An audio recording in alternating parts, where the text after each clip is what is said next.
பிரியமான ஆன்லைன் குடும்பத்தாரே, உங்களை எல்லாம் இந்த ஃபெய்த் கிளினிக்ல சந்திப்பதுல ரொம்ப சந்தோஷமா இருக்கு. இன்னைக்கு கர்த்தர் உங்களோட கூட பேச போகிறார். ஆயத்தமாகிக் கொள்ளுங்க. இந்த லைவை நீங்க உங்களுடைய ஃப்ரெண்ட்ஸ், உங்க ஃபேமிலிஸ், உங்க வாட்ஸ்அப் குரூப்ஸ், ஃபேஸ்புக் குரூப்ஸ்ல ஷேர் பண்ணுமாறு அன்போடு கேட்டுக்கொள்கிறேன். வேர்டுக்கு நேராக நம்ம போகலாம். பிரியமானவர்களே, உங்களை யாவரும் இயேசு கிறிஸ்துவ நாமத்தினாலே வாழ்த்துகிறேன்.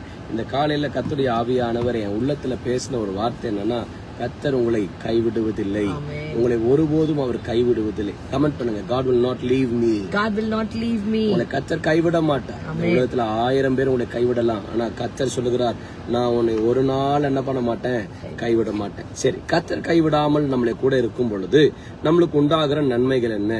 முக்கியமா சில நன்மைகளை பார்த்து நம்ம ஜெபிக்க போகிறோம். ஏசாயா 16ஆம் அதிகாரம் 4வது வசனத்தை வாசிப்போமா? மோவாபே, துரத்தி விடப்பட்ட என் ஜனங்கள் உன்னிடத்தில் தங்கட்டும், சங்கரிக்கிறவனுக்கு தப்ப அவர்களுக்கு அடைக்கலமாயிரு. கர்த்தர் ஃபர்ஸ்ட் ஆசீர்வாதத்தை சொல்லுகிறார்.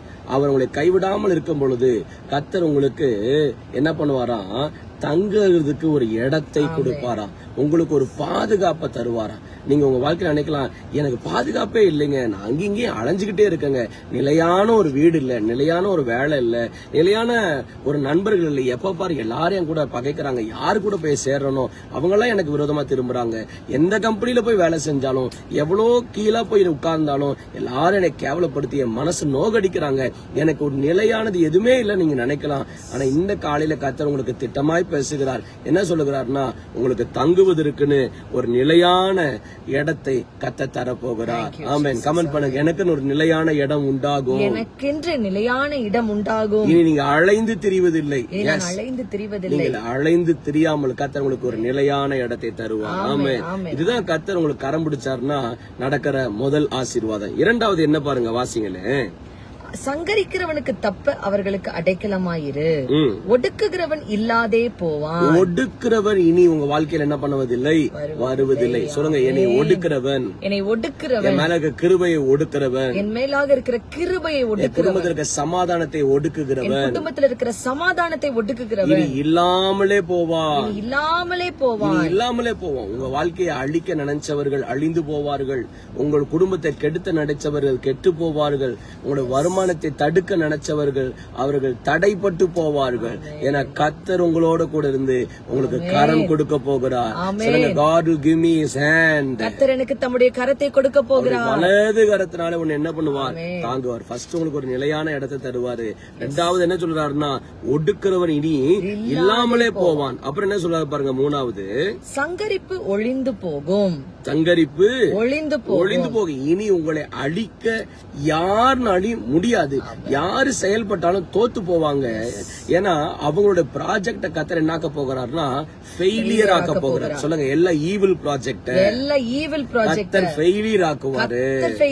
சங்கரிக்கிறவன் அழிந்து போவான். சரி, ஏன் இத்தனை 3 காரியத்தை செய்யறாரு? ஒன்னு என்ன சொல்றாரு, நிலையான இடத்தை உங்களுக்கு தருவாரா. அடுத்து என்ன சொல்றாரு, ஒடுக்கிறவன் இல்லாமலே போவானா. மூணாவது என்ன சொல்றாருன்னா, சங்க அரிக்கிறவன் என்ன பண்ணுவான், உங்களை அழிக்க நினைக்கிறவன் ஒளிஞ்சே போவான். ஏன் இத்தனை செய்யறாருன்னா, 5வது வசனம் முதல் லைனை வாசிங்களே. ஏசாயா 16:5.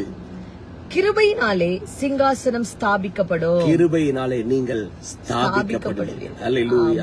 நீங்க சொல்லலாம், ஓடுறேன் பாஸ்டர், அலையிறேன் பாஸ்டர், எதுவுமே நடக்க மாட்டேங்குது. கர்த்தர் இன்னைக்கு திட்டமாய் சொல்லுகிறார், கிருபையினாலே உன்னுடைய சிங்காசனம் ஸ்தாபிக்கப்படும். கர்த்தர் கிருபையினால உங்க குடும்பம் நிலைச்சிருக்கும். கர்த்தருடைய கிருபையினால உங்களோட ஊழியம் ஆசீர்வதிக்கப்படும். கர்த்தருடைய கிருபையினாலே உங்க குடும்பத்துக்குள்ளாக சமாதானம் வரும். கர்த்தருடைய கிருபையினாலே உங்க சரீரத்துல வியாதி விலகும். கர்த்தருடைய கிருபையினாலே ஒரு வருமானத்தை கர்த்தர் நிச்சயம் ஆசீர்வதிப்பார். கிருபையினாலே நீங்கள் ஸ்திரப்படுவீர்கள். நீங்க அலைஞ்சு திரிஞ்சது, நீங்க ஓடி பிரயாசப்பட்டது கிடைக்காம போகலாம். ஆனா கர்த்தர் இன்னைக்கு சொல்லுகிறார், கிருபையினாலே சிங்காசனம் ஸ்திரப்படும். அல்லேலூயா.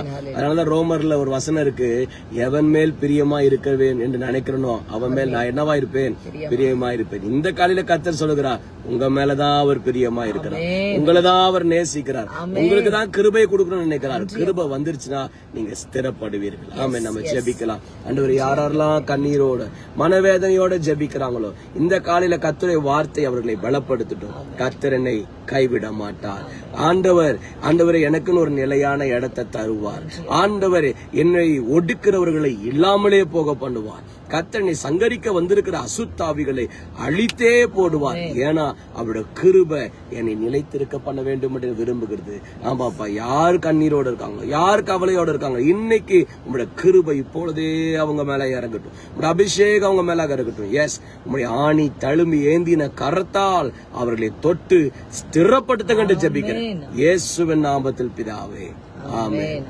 கர்த்தர் உங்களை ஸ்திரப்படுத்துகிறார். அவருடைய கிருபையினாலே நீங்க ஸ்திரப்படுவீர்கள். ஆமென். ஆமென். You are blessed. You are blessed. Bye bye.